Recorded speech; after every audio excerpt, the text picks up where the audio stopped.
Posted by you/thayeryan. To the man under my house. Thank you. Thank you so much. I live in a small, 1100 square foot, ranch style home. I've lived here for 7 years and never had a complaint until just last year. My wife and I always joked that our home was haunted. Things were always moving around or disappearing completely from where they were left last. You have a terrible memory, my wife would say, blaming me when something went missing. When you lose something it's just the ghost, but when I do I'm an idiot. More than a few dumb arguments started because of these paranormal events that took place. My wife was convinced the ghost made its home in our basement, claiming that when she goes down to do laundry, it watches her. I can feel it. She tried to convince me. I didn't have any clue how close to right she was. It was a dark Sunday night. Not just amidst getting late darkness, but an eerie, star-obscured, pitch black. Our weekend was nearing a close and our sights had shifted to work the following morning.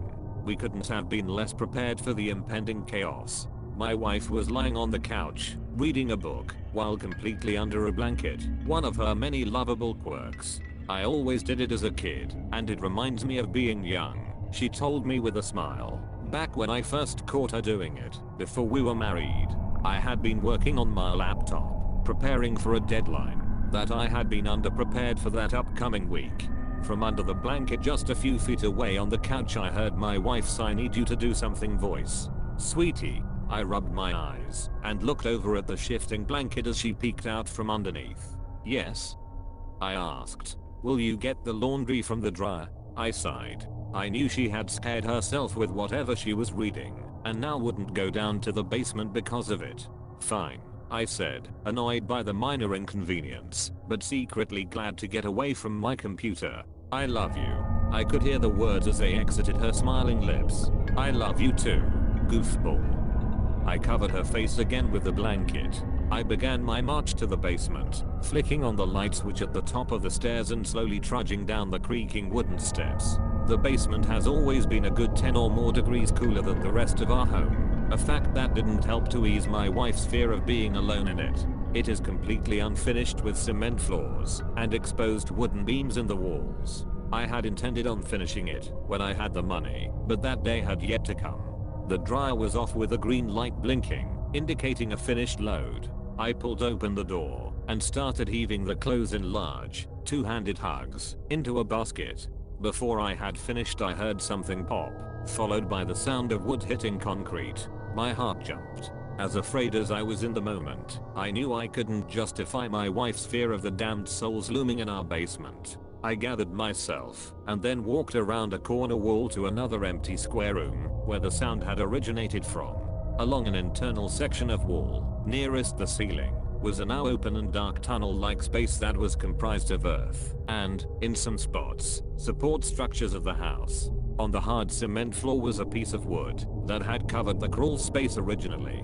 How did this fall? I asked myself. I considered, in that moment, getting my hammer and nails to cover the space again. But as I stood in the small section of the basement that I had seldom visited, I felt something. I felt someone.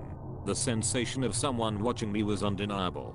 I hadn't felt it during my previous visitations to the basement. However, in my wife's defense, she did the laundry far more often than I. I stood there, motionless as I looked into the dark crawl space that I hadn't known existed.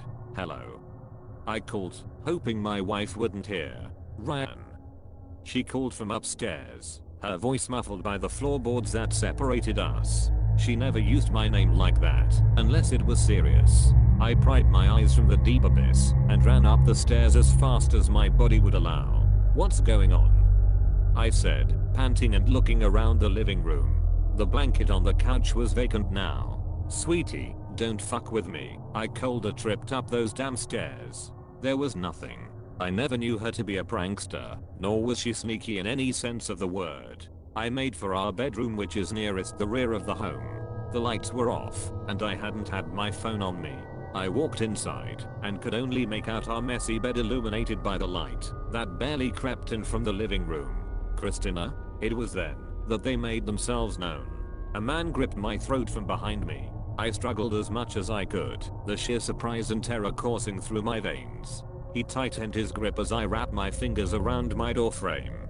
He had been directing our struggle into the hallway and I wasn't going easily. When I thought I was finally shaking his grip loose, a second person approached us and rammed my head into the wall. I could feel the blood leaking down my face slowly. My vision was faded now, and motor skills had been dialed down to 2. They silently directed my body back to the basement stairs and tossed me down. Christina. I could barely even formulate her name with my lips as I stained the concrete with my blood. I tried to lift myself, but sent a shock of pain through my arm as I realized I had broken several fingers. I lifted my head and watched as 3 figures made their way down the basement stairs behind me. The last one had her in his arms.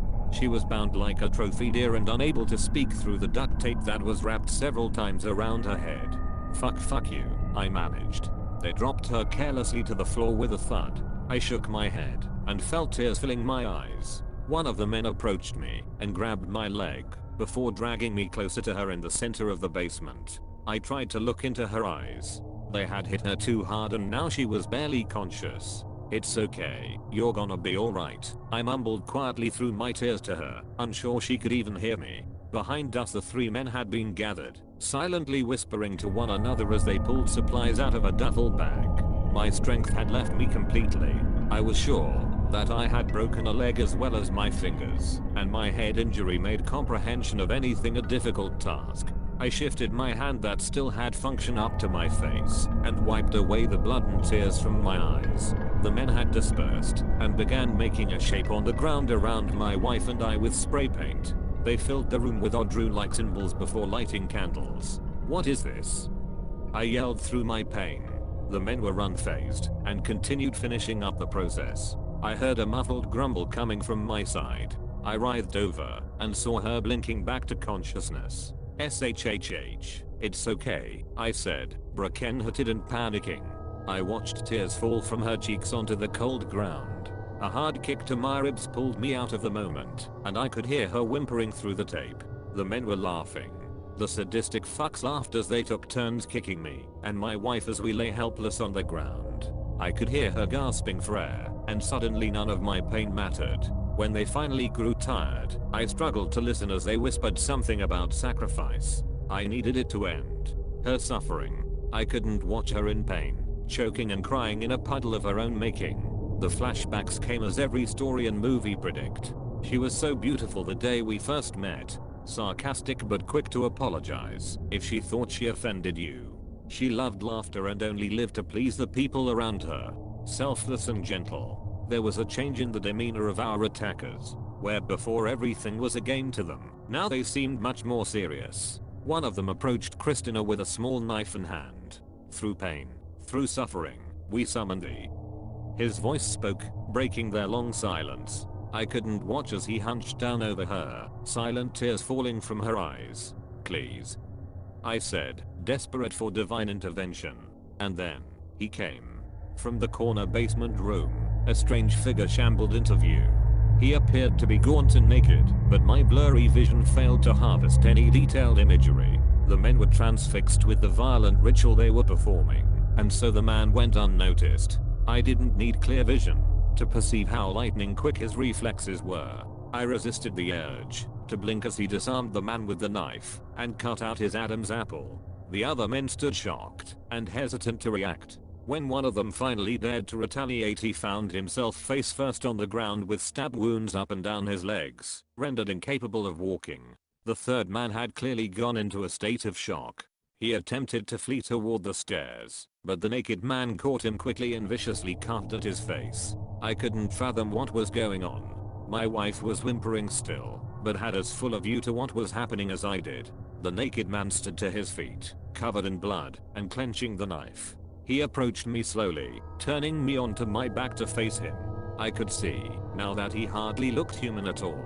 His arms and legs were covered in what must have been years worth of exposure to dirt, and his eyes glowed like a cat's in the dark. I attempted again to wipe my eyes, when he held out his hand. He was grasping the blade of the knife now, and toward me, he pointed the hilt. I accepted. He lifted me to my feet and directed me toward the second man, who he had rendered unable to walk. No, please, he said, visibly trembling. Those words meant as much to me then as they did to him just a few minutes before. I won't say here what happened next. I can't.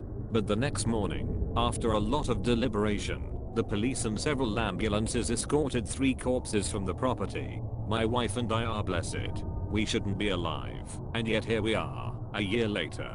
She's pregnant now, and we can't wait for our family to grow from 3 to 4. I still don't know much about the man under my house. He respects our space, and we respect his. What we do know now is that he loves fried food.